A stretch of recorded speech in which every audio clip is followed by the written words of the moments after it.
அப்படின்னு சொல்லிட்டு நிறைய விஷயங்கள் வந்து மதிமுக சொல்லி பயிற்சி வச்சு நீங்க அதான் சொன்னீங்க. இப்போ தாவேக்காவுக்கு ஆதரவு கொடுக்கணும்னு சொன்னீங்க. தாவேக்காவோட எந்த கொள்கையை குறிப்பிட்டு உங்களை வந்து ரொம்ப விரும்பி இந்த கட்சிக்கு வந்து ஆதரவு தெரிவிக்க வச்சது? Corruption is a root cause for all evils. இந்த ஆட்சியில கரப்ஷன் இல்லை, அது எனக்கு முழு நம்பிக்கை இருக்கு. கமிஷன் இல்லை,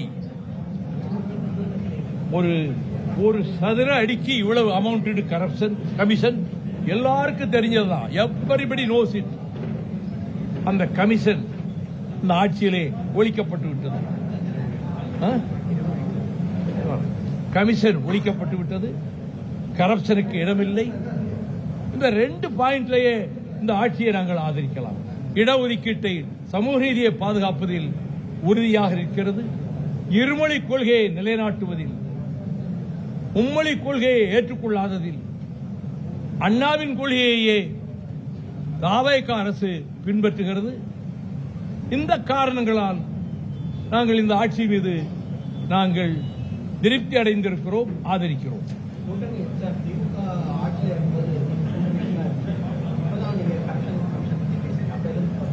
என்னங்க நான் ஒரு வார்த்தை சொன்னா 100 மடங்கு ஊதி பெரிதாக்கி இவருக்கு இதே வேலைன்னு அட்டாக் பண்றதுக்கு உங்க பத்திரிகைகளும் ஊடகங்களும் தயாரா இருக்குன்னு அனுபவத்தில் பார்த்திருக்கேன். அதனாலதான் நான் விமர்சிக்கல.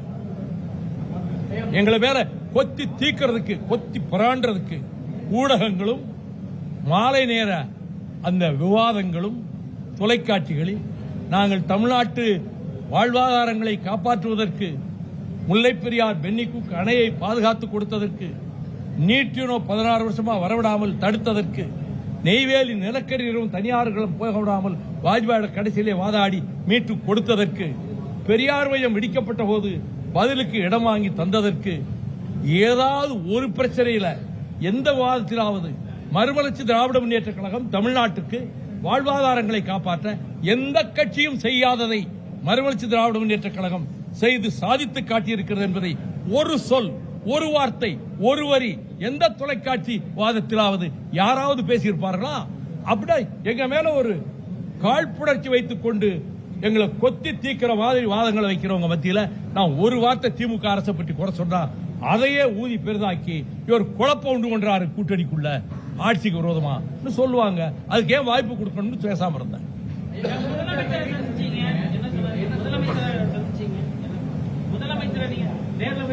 ஆமா, சந்திச்சேன். 2 எம்எல்ஏக்கள் ராஜினாமா பண்ணது நான் உங்களுக்கு தேர்தல் பிரச்சாரம் மேற்கொள்றேன் அப்படின்னு சொன்னாங்க. ஆமா, 2 எம்எல்ஏக்களும் அவர்கள் ராஜினாமா செய்தால் இடைத்தேர்தல் வரும். அப்படி ஒரு இடைத்தேர்தல் வந்தால் நானே உங்களுக்கு ஆதரவா பிரச்சாரம் செய்வேன் அவர் சொன்னார். ஆனா அந்த 2 பேர்கிட்ட சொன்ன போது செந்தில் செல்வன் பதிலே சொல்லல. அவர் நேரா திமுக தான் இருக்க போறேன்னு போயிட்டாரு. ராஜேந்திரன் நான் மதிமுகவா தான் இருக்கிறேன், ஆனா எம்எல்ஏவா தொடர்றேன்னு சொல்லியிருக்காரு. ஒன்னும் தப்பு கிடையாது, தப்பு ஒன்றும் கிடையாது. குதிரை பேரம் யார் பண்றா? குதிரை பேரம் நடத்துகிற கட்சி எது? குதிரை பேரம் நடத்தித்தான் இப்ப ஒரு எம்எல்ஏ கொண்டு போயிருக்காங்களா அவங்க? அது குதிரை பேரமா ஒட்டக பேரமா? குதிரை பேரமா ஒட்டக பேரமா? அதுக்கு பதில் சொல்லுங்க. என் கேள்விக்கு பதில் சொல்லுங்க. தோழர், நீங்க கேள்வி கேட்ட நான் கேட்கிற கேள்விக்கு பதில் சொல்லுங்க. இந்த ஒரு செந்தில் செல்வனை கொண்டு போயிருக்காங்களே, இது குதிரை பேரமா ஒட்டக பேரமா? இல்லை, நீங்க இது குதிரை பேரமா ஒட்டக பேரமா? அவங்க கட்சியில சேர்த்தது சேர்க்கிறதா தான் இவர் சொல்றாரு நாங்க சேர்ந்துட்டோம்னு சொல்லி. அது நீங்க திமுகவுக்கு வக்காலத்து வாங்கணுங்கிறதுக்காக கேட்கிற கேள்விக்கெல்லாம் நான் பதில் சொல்ல முடியாது.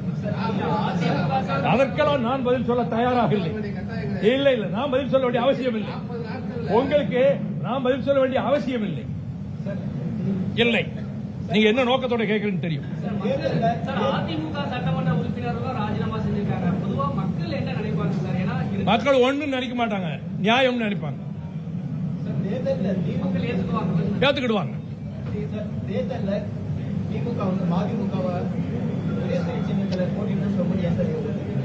நாங்கள் மறுத்தோம், நிர்பந்திக்கப்பட்டோம். மற்ற கட்சிகளுக்கெல்லாம் அந்த நிர்பந்தம் இல்லை. எங்களை நாங்க வெளியேறினா எங்க மேல என்ன பழி வேணா போடலாம், அந்த நிலைமையில வச்சுக்கிட்டு எங்களை நிர்பந்திச்சாங்க. ஒரு சீட்டுன்னு சொல்லிட்டு அதுலயும் கூட சூரியன்ல தான் நிக்கணும்னு நிர்பந்திச்சாங்க. அது என்ன ஆரோக்கியமான அரசியல்? எதுக்காக நிர்பந்திக்கணும்? மற்ற கட்சிகள் எல்லாம் நிர்பந்திக்கலையே. சிறுத்தைகள் அவங்க சின்னத்தில் போட்டி போட்டாங்க, முஸ்லீமுக்கு அவங்க சின்னத்தில் போட்டி போட்டாங்க, கம்யூனிஸ்டுகள் போட்டி போட்டாங்க. எங்களை மட்டும் நாங்க ஏதாவது தனி சின்னத்தில் நிக்கிறோம்னு சொன்னதை ஏற்றுக்கிடவே இல்லையே. நிர்பந்தம் தானே கொடுத்தாங்க. அப்படிப்பட்ட சூழ்நிலையிலே நாங்கள் ஏதாவது வெளியேறி இருந்தால், நாங்கள் விலக நேர்ந்திருந்தால், வைகோவுக்கு இதே வேலைன்னு சொல்லி வேலை பாய்கிறதுக்கு ஊடகங்களும் பத்திரிகைகளும் தயாரா காத்துக்கிட்டு இருக்காங்க. ஆமா, அதனால அதுக்கு இடம் கொடுக்க வேண்டாம்னு அமைதியா இருந்தேன். வைகோ வந்து இதுக்கெல்லாம் அஞ்சுறவரா? எதை பார்த்து அஞ்சாதவர்? அது எதுக்கு அஞ்சாதவர்? மரணத்துக்கு அஞ்சாதவர், அவ்வளவுதான். அவச்சொல்லுக்கு அஞ்சுகிறவன், படிச்சொல்லுக்கு அஞ்சுகிறவன். சார், இப்போ இடைத்தேர்தல் இப்படி விஷயங்கள் வரதுனால மக்களோட வரி பணத்தை வந்து நம்ம நல்ல விதமா உபயோகம் பண்ணலாம். ஆனா மக்கள் வரி பணத்தை அரசு என்ன பாடுபடுத்துச்சு? இதுலயே உயர போகுது, வரிப்பணம் போய் வீணாயிர போகுது. சொல்லுங்க சார். இல்ல, எல்லாத்திலையும் கமிஷன், எல்லாத்திலையும் கரப்ஷன். அது மக்கள் சொத்து தானே. அதுக்கு தான் இப்ப பதில் சொன்னேன்ல. ஒரு வார்த்தை சொல்லி இருந்தாலும் எங்களை போட்டு பிராண்டதுக்கு பல பேர் காத்துக்கிட்டு இருக்காங்கல்ல, எங்க மேல பழி போடுறதுக்கு. அதனால பேசாம இருந்தோம். அதெல்லாம் இல்ல, அதெல்லாம் இல்ல. சொன்னா மற்றவங்களெல்லாம் விட்டுருவாங்க, எங்களை மட்டும் தனிமைப்படுத்தி அட்டாக் பண்ணுவாங்க. மற்ற கட்சிகள் என்ன வேணா பேசட்டும், ஏதாவது நீங்க விமர்சிக்கிறீங்களா? அவங்க என்ன நிலைப்பாடு எடுத்தாலும் எம்டிஎம்கேனா உங்களுக்கு கிள்ளுக்கிறேன்.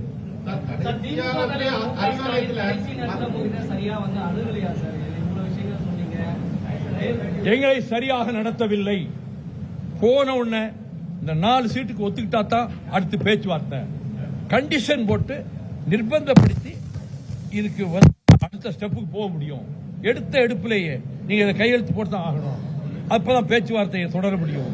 இந்த 4 சீட்டுக்கு மேல ஒரு சீட்டு கொடுக்க வாய்ப்பே இல்லைன்னு ரொம்ப அழுத்தம் திருத்தமா ஆணித்தரமா சொன்னாங்க.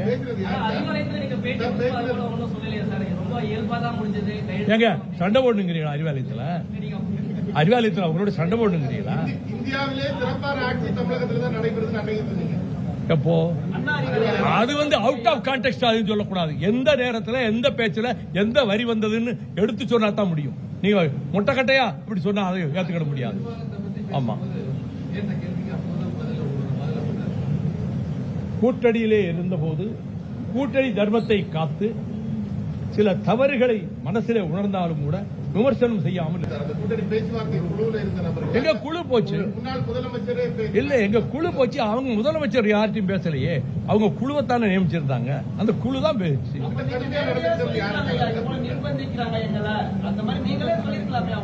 சொல்லல, விடுங்க. சொல்லல, அவ்வளவுதான். சொல்லல. கூட்டணி தர்மத்தை காத்து சில தவறுகளை வெளியில சொல்றேன்னு சொல்றீங்க. அதே போல தாவேகாவும் தவறு செய்தா அதே தர்மத்தை காப்பீங்களா? தவறு செய்தால் சுட்டி காட்டுவோம். அதை முன்னே சொல்லியிருக்கோம்.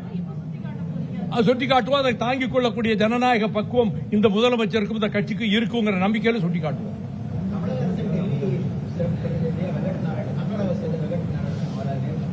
அது பற்றி எந்த கருத்தும் சொல்ல நான் விரும்பவில்லை. I don't want to make any comment on that. I don't want to make any comment on that issue.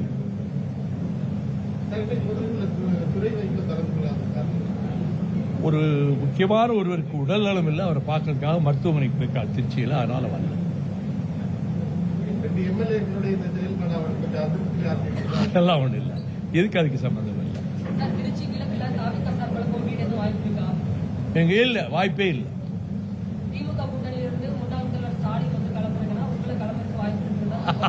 இதெல்லாங்க கற்பனையான யுகங்கள், கனவுல கூட நினைக்காத யுகங்கள்.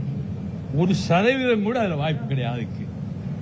வைகோவாவது அங்க போய் நிக்கிறதாவது, அதுவும் அவரை எடுத்து அது மாதிரிலாம் தவறு நான் செய்ய மாட்டேன். புதுச்சேரியில கல்யாண நிகழ்வுல கலந்துக்கிட்டப்போ முன்னாள் முதலமைச்சர் வந்து உங்களை கண்டிக்கிறதுல தீமான கையில் செஞ்சிருந்தாரு. 5 ஆண்டு காலம் அவங்களுடைய ஆட்சியில வந்து நீங்க ஒரு கூட்டணி கட்சியா இருந்து சிறப்பா அவங்க தோழமையா இருந்தீங்க அப்படின்றது நீங்க பேசியிருக்கீங்க. என்ன பேர் நடந்தீங்க? ஒண்ணு நடக்கும். பொதுக்குழுவில் பேசுற எல்லாத்துக்கும் பதவுரை, பொழிப்புரை, விளக்கவுரை எல்லாம் பத்திரிகையாளர்கிட்ட கொடுக்க முடியாது.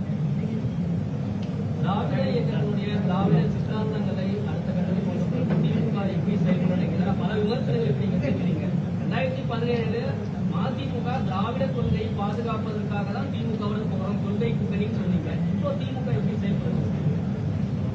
எந்த பிஜேபி இந்துத்துவ சக்திகள் இங்கே நுழையக்கூடாதுன்னு சொல்லி முடிவெடுத்தமோ அந்த சக்திகளோடு சேர்ந்து கூட்டணி அமைச்சு தேர்தலை சந்தித்த அதிமுகவை ஆட்சிப்படத்திலே அமர வைப்பது, அதுக்கு ஆதரவு கொடுப்பது என்ற ஒரு நிலைப்பாட்டுக்கு திமுக வந்தது என்பது உண்மையாக இருக்குமானால் இது இந்த கருத்தை பலரும் சொல்லியிருப்பதனால நாங்க எப்படி அவங்களோட கூட்டம் தொடர முடியும்?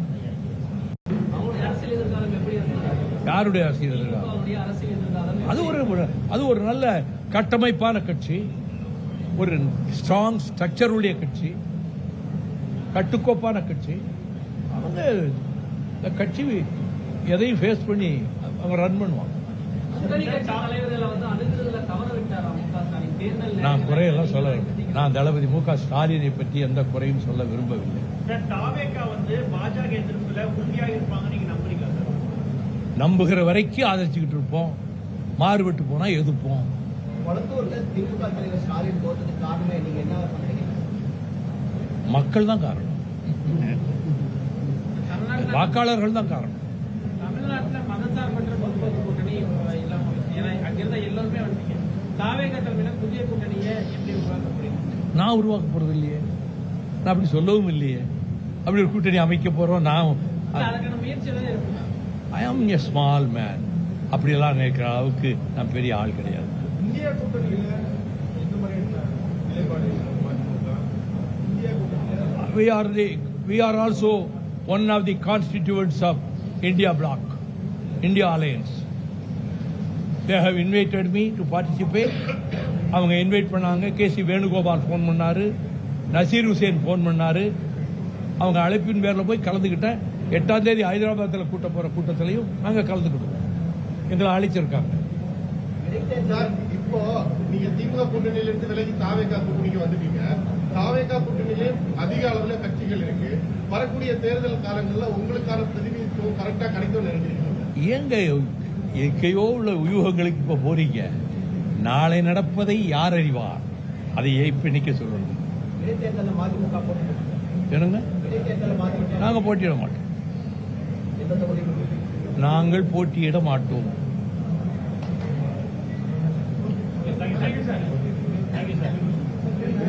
Thank you very much for not putting any more embarrassing questions. Thank you very much.